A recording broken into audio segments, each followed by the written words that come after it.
Our second declamation, and this will be delivered by Mary Sanapu of Phoenix, Arizona, who will be declaiming another Coolidge speech titled The Destiny of America. Please welcome Mary.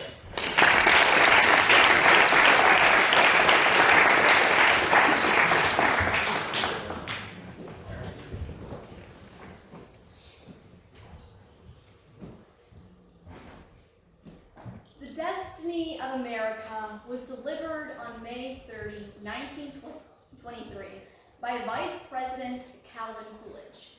This was in honor of Memorial Day in Northampton, Massachusetts. In this speech, he identifies the fundamental spirit of patriotism, how the spirit is to be maintained, and finally, how it is to be used to further accomplish America's destiny.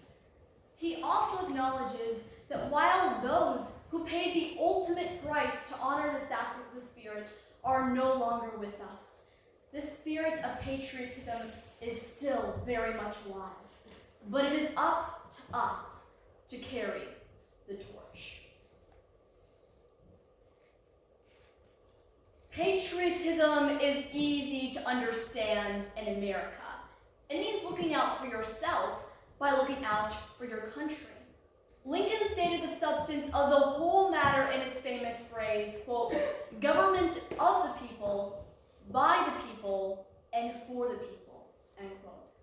A definition of the relationship between the institutions of our government and the American people entirely justifies the assertion that all things were made by them, and without them was not anything made that was made.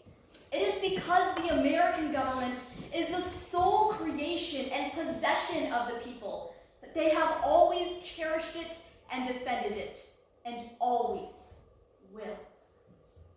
If we perceive a destiny in America, if we believe that Providence has been the guide, our own success, our own salvation require that we should act and serve in harmony and obedience.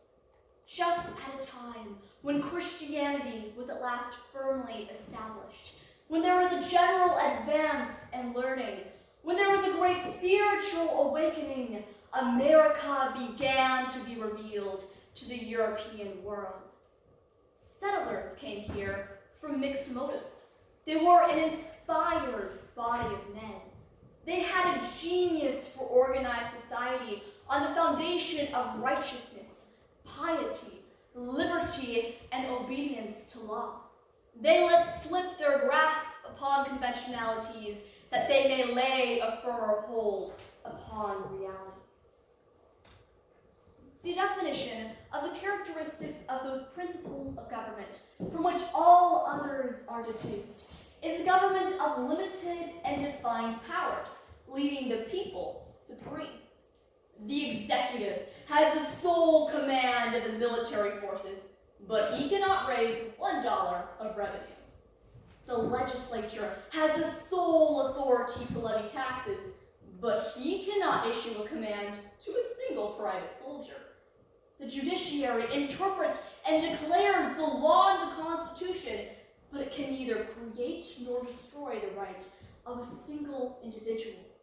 Freedom of action is complete within moral bounds under the law which the people themselves have prescribed.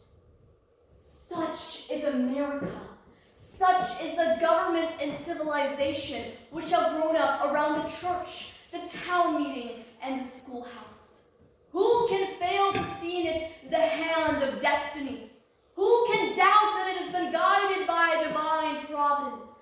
What has it not failed to give to its people in material advantages, educational opportunity, and religious consolation? Our country has not failed. Our country has been a success. You are here because you believe in it. You know that it is right. You are determined to defend it, to support it, and if need be, to fight for it. You know that America is worth fighting for.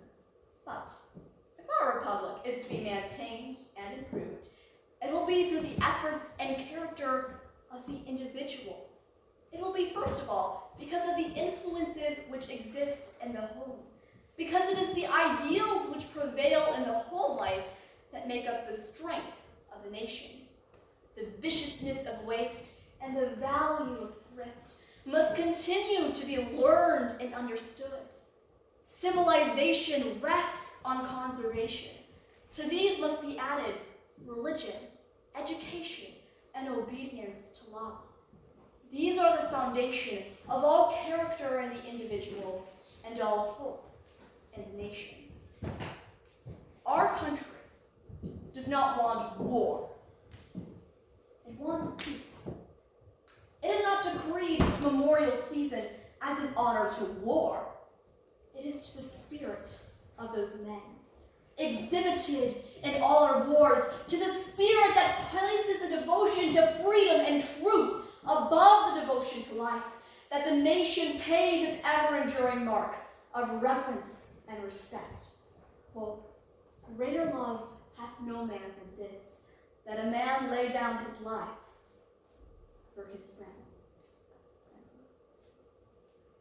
This spirit is not dead. It is the most vital thing in America. It did not flow from any act of government. It is the spirit of the people themselves.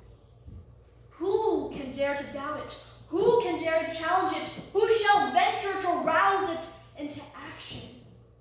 From the day of the Puritan and Cavalier to the day of the last least immigrant who believes in it no less than they. Calm, peaceful, puissant it remains, conscious of its authority, slow to anger, plenteous in mercy, seeking not to injure but to serve, the safeguard of the Republic, still the guarantee of a broader freedom, the supreme moral power of the world. It is in this spirit that we place our trust. It is to the spirit, again, with this returning year, we pledge all that we have and are. Thank you.